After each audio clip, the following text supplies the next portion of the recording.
Olá, eu me chamo Clóvis Coelho e nós do canal Comando Semente da Luz estamos de volta hoje, dia 21 de junho de 2023, aula de número 34. Vamos ao nosso ancoramento, fechando os olhos, se possível, para aqueles que conseguem ficar de olhos fechados, que não desdobram com facilidade, elevando nosso pensamento ao nosso Mestre Jesus Sananda, ao nosso Pai maior, nosso Pai Mika, do universo local de Nébadon. E vamos fazer aquela nossa respiração de esvaziamento mental. Inspira, retém por alguns segundos e expira com alguma força, executando com o músculo do períneo e com o músculo do diafragma a saída forçada do gás carbônico. Mas nesse primeiro momento nós vamos pensar somente em esvaziar a nossa mente. Sinta-se leve, limpo, vazio. E na sequência, vamos inspirar novamente. Mas junto desse gás oxigênio, você vai inspirar coisas boas, coisas belas, metas, projetos, objetivos e essa energia maravilhosa que já cerca você, oriunda dos seres, ordens, hierarquias e postos que já estão ao seu lado. Muitos há algum tempo, mesmo que você não perceba, alguns há milênios. E nesse momento que você para se concentrar numa aula, numa meditação, numa respiração, num exercício ou num ancoramento, eles se achegam. Eles percebem pelas próprias linhas temporais que eles são capazes de antecipar que você o fará e se aproximam de você. E ao expirar, depois de reter, ao expirar com alguma força, você vai colocar para fora o gás carbônico, acompanhado de tudo aquilo que bloqueia você, que limita você, suas travas, contratos negativados, batismos, votos, gaiolas, miasmas, energias, tudo aquilo que atrapalha a sua trajetória ascensional. E com isso em mente, e ainda respirando ao longo do período em que você, a partir de agora, vai acompanhar mentalmente o ancoramento comigo, e eu espero que com o tempo vocês estejam até verbalizando junto comigo, porque a sequência é basicamente a mesma. A depender do ser que encosta aqui no acoplamento, na canalização ou na revelação, há pequenas mudanças que eu certamente sei que vocês percebem, mas a estrutura fundamental é a mesma.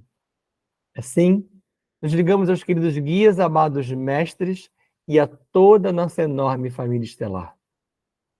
Pedindo as ordens Kumara, Amarilis, Chansara, Santara e a grande fraternidade branca, que estejam conosco, que ancorem junto conosco, bem como aos comandos Astar, Shamuna, Siriano, Canopiano, Andromediano, os centuriões de Orion. Eles chegam e trazem os comandantes Astar, Siriana, e entre eles os comandantes de frota, como Toranque, Ashirion, Norton, Oberon, Kirion, Kron, Starrielis, Rovena, Starhog, Yankohanin, Maria das Estrelas, Arkel, Astarniolin II e Jaguar. Tantos seres comandos, comandantes, naves e postos. Assim, nos permitem trazer aqui a nave Anex, Estrela da Vida, Aruanda, Nosso Lar, Ágata, Shambhala, Ramares e Ramatiz. Energias muitas e múltiplas chegam a nós nesse momento, em que somos circundados pelos tronos de pretos velhos e caboclos, e pelos tronos de Exu e Pombagira, que fortalecem as colunas Búdica e Mahatma, atrelando-as às nossas tronqueiras, aos nossos gongás, aos nossos mercabos, potencializando-nos, inspirando-nos e permitindo que, a partir de agora, possamos ter um momento único de ensino e de aprendizado profundo. Kam Sham Fam. Kam Sham Fam. Kam Sham Fam. Jai Jai Shivam Shivam Kara. Jai Jai Shivam Shivam Kara. Hareon. Hareon. Hareon Kara. Hare Hare. Hare Hare. Om Kara. Assim é. Assim está feito. Então, nossa aula de número 34 já se inicia com o Conselho Shamuna, ou Conselho Exu na Via Láctea. Esse será dividido em mais de um slide, tamanha a importância dele. E ainda assim, eu posso garantir a vocês que o assunto não se encerra aqui, só porque apresentarei mais de um slide sobre o mesmo tema. Vamos lá, então. Esse Conselho Exu, ou Conselho Shamuna, ele se divide em graus. Eu vou apresentar aqui para vocês, inicialmente, o primeiro grau, que é formado por 12 Ladonadeques galácticos, entre 9 e 16D, sob a liderança do arcanjo Lúcifer, que é um trono, como eu já havia dito a vocês, o supervisor maior. Então, aqui a gente quebra 2 paradigmas que vêm sendo quebrados por nós há algum tempo. Aquela coisa de que Exu é somente ligado ao mal, que Exu é feio, que Exu é ruim, que Exu só é formatado daquela mesma maneira, com roupa preta, na forma de caveira. Você vai ver aqui que eu vou apresentar para vocês pelo menos 3 roupagens distintas de Exu. 3 possibilidades de plasmagem, de criação, que eles são capazes de executar. Às vezes um ser pode se apresentar de uma maneira, mas num outro momento, num outro local, ele pode plasmar uma ideia, uma forma distinta. E além da ideia de Exu, vamos desmistificar também o Lúcifer, que caberá a nós do canal tirar aquela ideia terrível que foi montada para esse posto, para essa hierarquia Lúcifer. Cada um desses 12 que compõem o primeiro grau do Conselho Shamuna possui equipes, no plural, e é, cada um deles, responsável por um quadrante interno da galáxia. Pega a nossa Via Láctea e você vai ver que nas aulas iniciais do canal, em um dos slides lá atrás, eu dividi a galáxia em 12, como está ali, ó. Dividida em 12 como uma pizza, como está aqui, ó. Se você olhar nessa imagem que eu falei em aulas anteriores, você vai ver uma divisão certinha em 12 faixas, setores ou pedaços. E cada um desses seres, eles comandam, eles tratam de um desses setores e abordam ou fazem parte de tópicos que eu vou colocar aqui, ó. 4 tópicos distintos, e cada um deles se subdivide em diversos outros. Então, esses seres, eles tratam de projetos biológicos e de interação, sobretudo na relação fractal e eu sou. Você, aqui em 4D hoje, é um fractal encarnado na matéria bariônica. E eles tentam acompanhar, promover essa interação entre você e o seu eu sou. Então, observa como é importante a questão do fluxo energético entre você e a sua primeira etapa de evolução.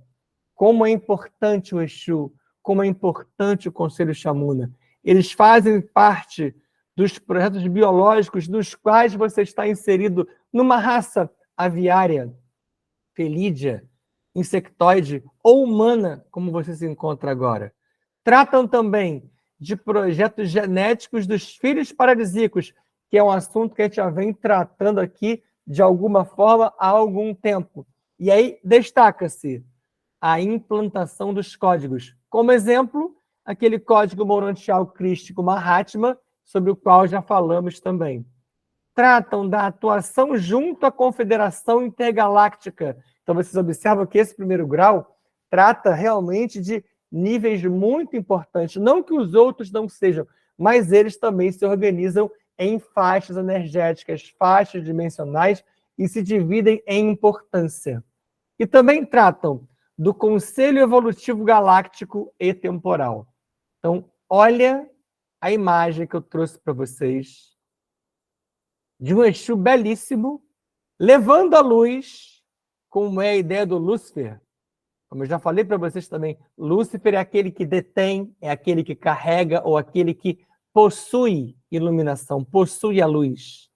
Não a luz material, mas a luz no sentido de energia, de caminho, de abertura desses caminhos.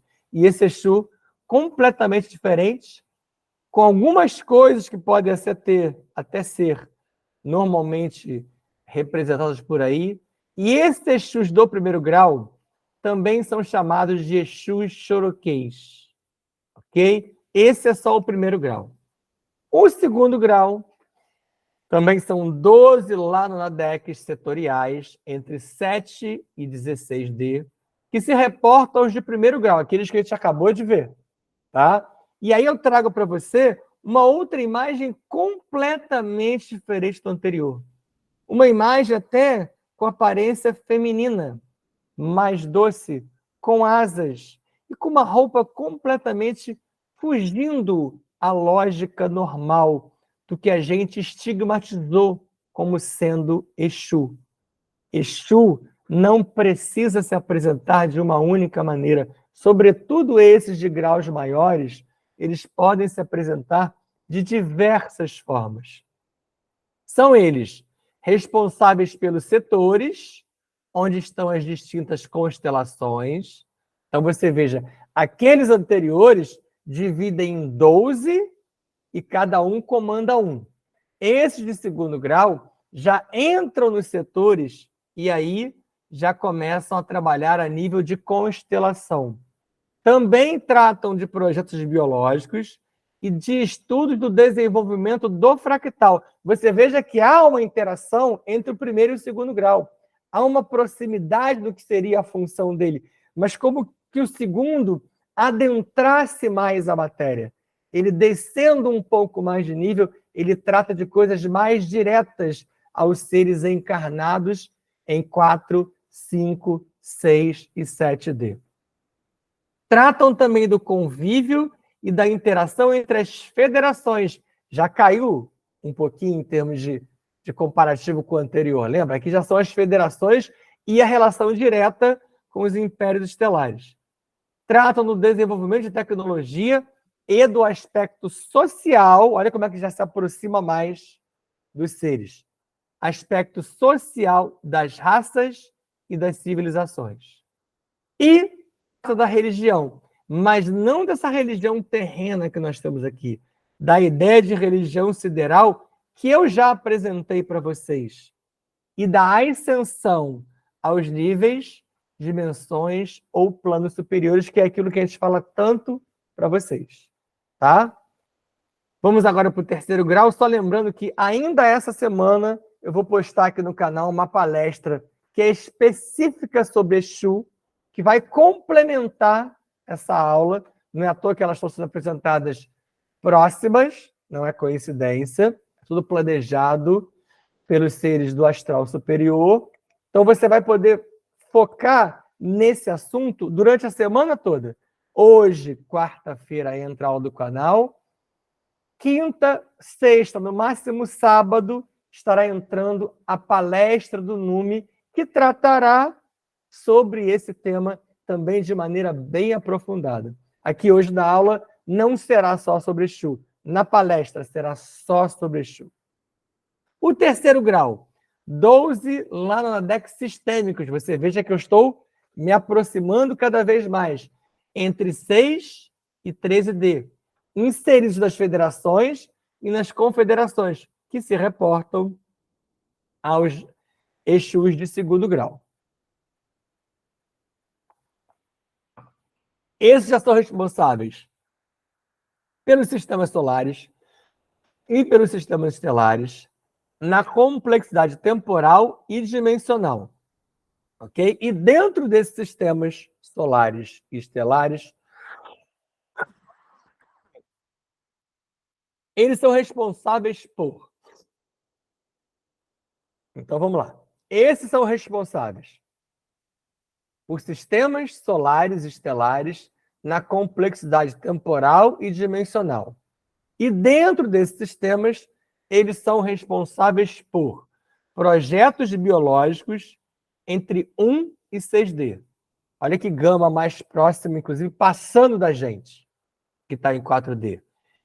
Responsáveis por ajustes entre fractal e consciência, favorecendo a sua ligação com o seu eu real, com a sua consciência, com as suas informações, com a sua mente sideral, com a sua bagagem. Então, tudo isso é responsabilidade, é função do Conselho Chamuna. Também dos processos mediúnicos de acoplamento. Então, aqui agora, nos centros espíritas, nos terapeutas, nos locais que fazem esse tipo de trabalho, eles estão presentes. Ainda que as pessoas não os conheçam, não os estudem, ou mesmo não os queiram ali, sem eles não é possível realizar esse tipo de função.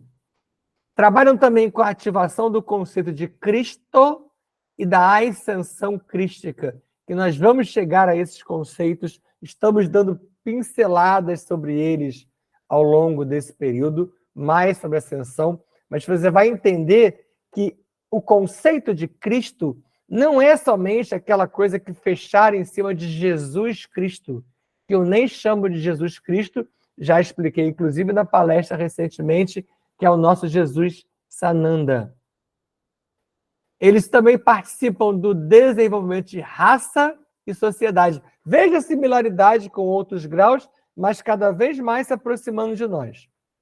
Da formatação das federações da Aliança Galáctica, continua descendo. Do desenvolvimento social, tecnológico e da política interestelar, que tem política interestelar, há relacionamento entre os impérios. E, por último, aqui, da política de seleção natural e evolutiva. E aqui, a imagem de um terceiro Exu completamente diferente. Esse tem asas, como a anterior, mas a imagem é de um ser com compleições mais masculinas e negro, ao contrário do anterior. Tudo isso pode, todos são belíssimos. Não dá nem para dizer quem é mais, quem é menos. No último, o quarto grau, eu nem apresento uma outra imagem que seria possível, porque eu quero trabalhar uma outra ideia com vocês da imagem, tá? Mas vamos lá. Ó. 12 lá no Nadex planetários. Então, agora chegamos no nível planetário. Entre 6 e 13D, para você ver que o nível planetário não é só 4D, tá? Eu sempre repito para vocês, você hoje está em 4D, mas encarnar em nível planetário não é só 4D. O próprio nível de matéria bariônica, ele se estende até a 9D. Você hoje está na matéria bariônica mais densa, essa aqui, tá? Com acesso a esses seres à verdade cósmica e ao histórico planetário da humanidade, que é o que nós estamos tentando apresentar a vocês.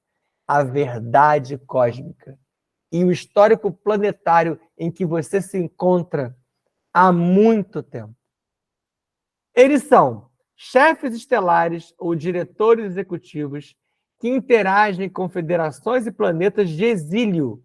O nosso planeta é um exemplo de planeta de exílio, gerando o conselho kármico de cada planeta. Então, o conselho kármico de cada planeta, que é super mal entendido, que é muito mal direcionado, ele é formado por Exus. Com Exus e caboclos, para vocês verem que eles não trabalham sozinhos. Exus e caboclos tronados, que se reportam aos de terceiro grau. Óbvio, os de quarto se reportam aos de terceiro. São ou realizam. E antes de ir para as tarefas deles, essa ideia de Exu tronado, você vai poder ver comigo na palestra que eu vou postar ainda essa semana aqui. Eles são ou realizam? São comandantes das federações maiores. Descemos para o nosso nível federativo. Eles realizam avaliação fractal. Você, como fractal, é avaliado pelo Exu. Por isso, aquela lógica do Exu ser a lei, do Exu ser a lei maior. Exu corta na carne. Exu mostra o resultado. Essa é a ideia.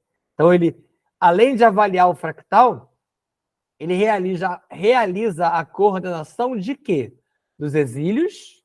Nós viemos para cá. Uma das possibilidades de estarmos aqui é por exílio.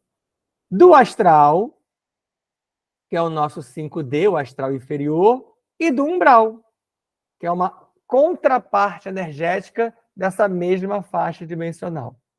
Eles são detentores das chaves da evolução. Olha que importância eu trago para vocês sobre o Exu. E essas chaves da evolução são as escolas de magia.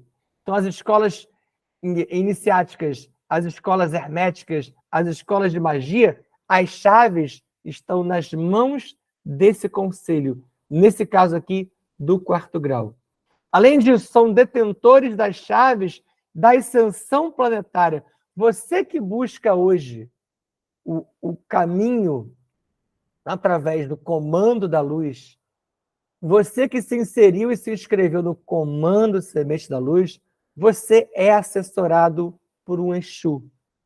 Isso para dizer somente um. É muito provável que você seja assessorado por mais um Exu e uma pombagira e diversos outros. Por isso que eu sempre trago os tronos deles no nosso ancoramento. E códigos genéticos fisiológicos. Os seus códigos hoje são esses que você tem com você, mas nem sempre eles foram esses. E você pode ter códigos mistos, que a gente vem trabalhando essa ideia ao longo do canal. Além disso, eles são o conselho da ação e reação. Aquilo que é tão falado no meio espírita, da lei de ação e reação, eles fazem parte direta dessa lógica. E os avaliadores da relação 4D, a dimensão em que você se encontra agora, e fractal, que é o que você é na essência. E aqui, ó, essa imagem é do portal Filhos da Luz. Eles trazem muitas imagens e mensagens interessantes. Eu deixei aqui e estou dando o nome, a referência correta. Uma imagem belíssima que mostra o quê? Ó? Um cidadão tirando essa carapaça, tirando esse invólucro. E no que ele tira o invólucro, ele descobre que ele não é um humano, que ele não é um ser em 4D, que ele está. Então ele é um cidadão do universo, estagiando no momento como um ser humano. Não é exatamente o que eu trago para vocês desde o início? E aqui uma imagem de um mapa. E por que essa imagem vem aqui hoje? Você pode ver ali Lemúria e Mu e pode pensar assim, então é hoje aquela aula em que eu vou aprender sobre os continentes perdidos. Ainda não é. Mas como eu vou falar para vocês hoje sobre os códigos de ativação de Mu, eu quis trazer só um pouquinho dessas ideias, porque elas são muito importantes, porque a relação que nós temos com esses continentes perdidos, elas são fundamentais para que você entenda quem você é. Então, nesse mapa aqui, ó, é o mapa mundi, tá? Observa aqui amarelo, aqui a maioria do que está aqui é o mapa mundi e exatamente como nós estamos hoje. Com algumas exceções. Sim, é verdade. Ó. Aqui aparece Atlântida, e quando nós estudarmos Atlântida ou Atlantis, você vai ver que há várias possibilidades para o tamanho, para a localização dela, em termos de latitude e longitude. Não é somente essa a possível. Aqui, nós temos Lemúria, que é um dos continentes estudados hoje, muito rapidinho, e Mu. Tá? Mu é um pedaço aqui, e Mu, um pedaço aqui. Para vocês verem como é difícil encontrar mapa, eu tive que embutir a ideia de Mu nessas duas áreas. E por que ela está embutida assim com esse asterisco do lado? Porque, olha o asterisco aqui. Mu é uma colônia de Lemúria. E aqui eu tenho duas áreas de colônias avançadas da Lemúria. Tá? Então, isso é uma versão, porque tem outras versões sobre Mu ser um continente isolado, não ser colônia de Lemúria, não tem problema. A gente vai ver nos próximos slides que eu vou mostrar isso para vocês, tá? E essa setinha aqui indica a migração que se deu para a América Andina, essa aqui, que é a América que corre ao longo da Cordilheira dos Andes, de seres que vieram de Mu. Tá? É um pedacinho do que eu vou ver com vocês nos próximos slides, e dali você vai entender por que eu coloco esse mapa. Então, grava esse mapa, estuda ele, começa a entender porque muitas outras coisas mais virão a partir dali. Essa seta é somente para ligar, tá? Essas áreas todas como se fossem todas de um mesmo local. Assim como o Brasil foi durante muito tempo colônia de Portugal, assim como os Estados Unidos foi durante muito tempo colônia da Inglaterra, esses pedaços aqui também são ou foram colônias, ok?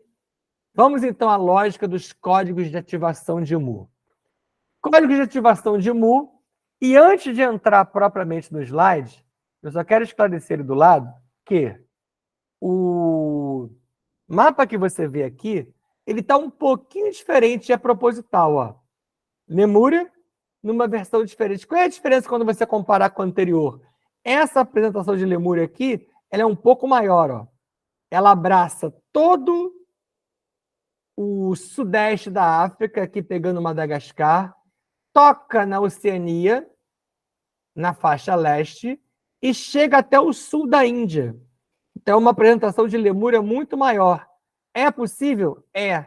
Se você pesquisar nos mapas, há ainda muita contradição e dúvida, inclusive de canalizações e fontes muito dignas sobre o tamanho real desses continentes. Nós sabemos que a importância disso é muito pequena. É importante entender qual a função desse continente, que projetos ele recebeu, que raças e civilizações ele desenvolveu. E aqui, Lemúria aparece com Mu como parte dela ao norte. Kumankandan é Lemúria na linguagem lemuriana. Para você entender um pouquinho o nome Lemúria, ó, se você lembrar daqui, ó, Madagascar é um local conhecidíssimo pelos lêmures, pela presença de lêmures. Daí a ideia do nome Lemúria. Esses lêmures já existiam desde aquela época, mas esse é assunto para mais para frente. A costa do Pacífico da América, na América, do México até a Patagônia, está no mapa que você viu antes, era parte da colônia avançada de Lemúria, enorme cidade de Mu. 5 grandes povos de Mu migraram para a América via Lemúria, foi o que eu mostrei no mapa anterior com aquelas setinhas, e deram origem aos indígenas de toda a América. Então, incas, maias, astecas, os nossos indígenas são oriundos desses povos. Por isso os saberes milenares. Por isso eles são pajés e xamãs de mão cheia, maravilhosos, contadores de histórias que são reais e não fantasiosas. Aqueles seres que lidam com ervas, energias, que tiram do solo, da rocha, do cristal, tudo que ele tem para dar, muito melhor do que nós, que nos achamos tão sabedores e entendedores de tudo, morando nas cidades. Grande parte do material genético de Mu, daí veio o motivo desse assunto, foi desenvolvido pelos Kumaras de Vênus. E aí volta o assunto Kumara. Eu estou para apresentar para vocês em breve uma aula falando mais sobre os Kumaras, porque eles vêm sendo parte da nossa história desde sempre. E aí eu destaco de novo, queridíssimo Sanat Kumara, sobre quem já falei e voltarei a falar, e de Sírios, tá? Então esse projeto, esse material genético de Mu foi desenvolvido pelos Kumaras de Vênus e pelos Kumaras de Sírios. Você pode ser um ex-lemuriano, um ex-habitante de Mu.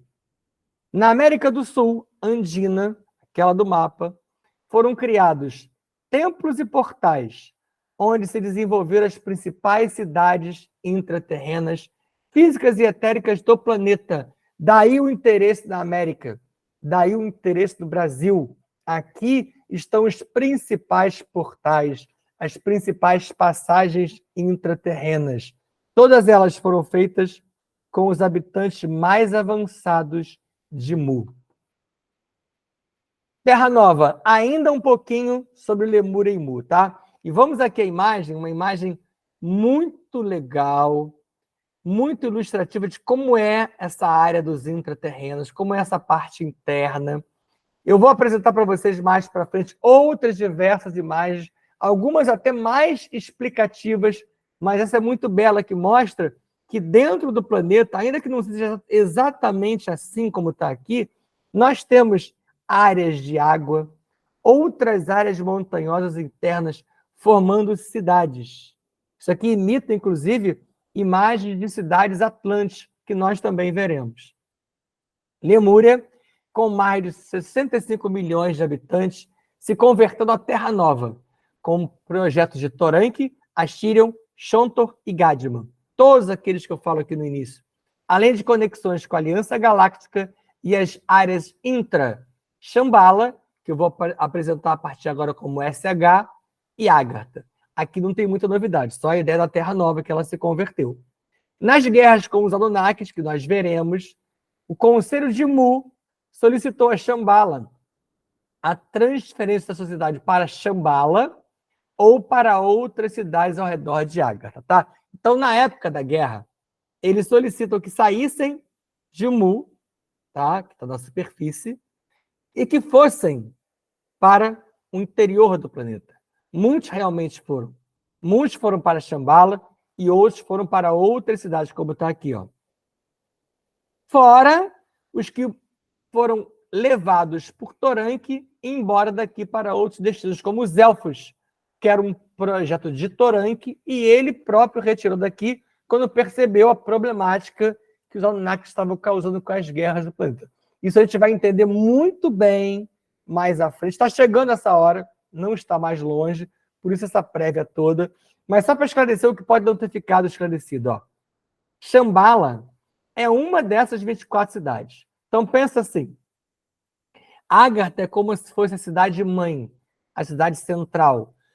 E à volta dela orbitam outras 24 cidades intraterrenas. A mais famosa, a mais conhecida dessas outras é Shambhala, tá? Agartha e Shambhala também são naves, tá, gente? Não confundam os nomes, elas também são naves. Já contei, inclusive, essas versões sobre o que aconteceu com Shambhala, mas a gente vai voltar a ver isso mais à frente. Os seres que não tiveram condições energéticas. O que é condição energética? Não tiveram o quê? Ó? Lembra do LU? Lumens, que é como nós somos aferidos na elevação dos lumens para serem transferidos. E por que isso, professor? Você só pode ser transferido baseado na sua elevação. Então você só vai poder ir para um outro lugar melhor do que aqui, ou só vai poder ficar aqui no nível em que o planeta vai melhorar para 5D, caso você se adeque em lumens. E aí, ó, similar ao que se dará na Terra, a partir de 2026, como eu já falei para vocês. Então, os que não puderam ir para esses outros locais, que outros locais? áreas intraterrenas, outros destinos, com Toranque. Quem não tinha lumen suficiente, não adiantava querer ir. Precisava se adequar energeticamente, e você se candidata a isso. Quem não partiu ou não foi para áreas intraterrenas, se instalou de maneira física ou astral em cidades intraterrenas, desde a Antártida até o México. Então, quem não pôde ir para essas áreas internas, que é a cidade de Ágata, a cidade de Shambhala e essas outras 23, além de Shambhala, foram para outras áreas intraterrenas que há espalhadas por aí, que não são as principais, mas são também intraterrenas, desde a Antártida, lá no sul, até o México. Então, eles conseguiram ir para esses lugares. Agora, importante aqui, ó, de maneira física ou astral. Como é que ele vai a nível astral? Como é que ele vai em 5D? Como é que ele vai só em fractal? Ele veio a falecer, né? Muitos acabaram falecendo nas guerras e aí depois, num outro plano, foram transferidos para essas áreas. O nosso último tópico de hoje é também muito importante e eu vou separar em 2 slides. Apesar do título ser diferente, você vai ver que o assunto é um só. Esse assunto, eu já trouxe ele numa palestra recente, em que foi apresentado para vocês do canal, mas hoje eu vou voltar com ele porque ele é muito importante. Em que sentido? Observem vocês como o planeta hoje está pululado de crianças assim, com essas características que você vai entender aqui comigo agora. Crianças especiais, mas especiais não no sentido com problemas, como a gente acostumou falar, mas crianças fora da curva. Crianças com um cabedal além do que nós reputamos como normal. Crianças já preparadas para esse novo milênio.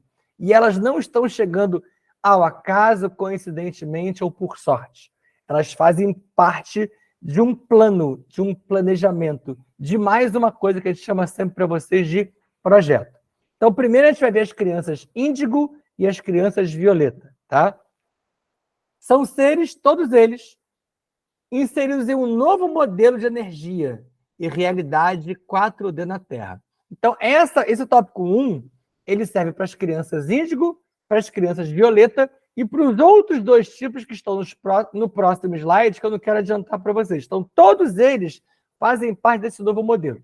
São 4 pilares, 2 aqui, 2 no próximo, de mudança estrutural em relacionamentos e aspectos sociais e pedagógicos. Esses seres vão ensinar os humanos hoje, já inseridos no planeta, a como viver, a como bem viver. E como eu falei que não é aleatório, ó, os amados Gerevos e Ananda sustentam, com as ordens Ladonadek e Melquisedeque, um programa de energias e reformatação do DNA de novas crianças. O foco é acelerar energias de despertamento e mudança de paradigma. Não é o que eu falo tanto para vocês? São elas, ó. E olha que eu apresento aqui, é claro que isso é uma imagem ilustrativa, né? Várias criancinhas lindas, como os super-homens, como Marvel, como seres especiais, que é o que elas são. As crianças índigo, as mais conhecidas, já se fala nelas há muito tempo, são desbravadoras que começaram a chegar em 1970. São as mais inquietas. Um detalhe sobre o ano. Não se aprisionem ao ano, como a gente adora fazer aqui no nosso tempo linear, na superfície do planeta. Não é uma coisa muito rígida, tá? Pode ser que você seja de 69 e você seja índigo. Pode ser que você seja de 71, 72 e você seja índigo. É só um planejamento. Várias exceções, como entrantes e enviados e agentes e infiltrados, se inseriram ao longo desse processo. Então, não se aprisione com rigidez. É só para você ter uma ideia. Encaixar você mesmo e o seu pequenininho, hoje não tão pequenininho mais, né? Os violeta vieram rever todo o conhecimento a partir de 1980, inserindo códigos milenares. Então, esses seres, os violetas, já começaram a inserir novos códigos, novos conceitos, novas ideias, que é o que o canal tenta fazer com você hoje. E os últimos, que são as crianças cristais e superpsi, ou superpsíquicas, que eu vou abreviar ali como SP, não é de São Paulo, tá? É de superpsi. Primeira observação, as 4 levas de seres, os 2 de antes e esses 2, não se permitem contaminar com facilidade pelo lixo induzido pela matriz de controle. O que é esse lixo? O lixo da programação de TV, o lixo do capitalismo, o lixo da imposição social, de eu ter que obedecer regras impostas por alguém que eu não pergunto quem nem porquê. O lixo, infelizmente, da maioria das vertentes religiosas contaminadas pelo homem contaminado da mesma forma. E elas se preocupam em relação aqui, ó, alimentação em relação com a Terra. Eles são seres altamente ligados ao planeta, aos animais, às plantas, às ervas. Eles estão sempre cheios de tempo e espaço para receber energias e ideias siderais. Isso é muito importante. E é um ensinamento para nós. Nós sempre reclamamos que não temos tempo para nada. Sempre nos dizemos muito ocupados. Elas têm todo o tempo do mundo e espaço dentro delas para ser preenchido por esse saber, mente aberta. Elas se permitem afetar e se permitem reconectar com a natureza de forma simples e natural. Não ensine a elas a ter medo. Deixe-as ter contato com a natureza, com os cristais, com os animaizinhos. Elas também admiram, porque orixás e elementais são pura beleza e doçura na visão de tais seres. E os cristais vieram a partir de 90 e literalmente curar o planeta. Para quê? Para a nova era.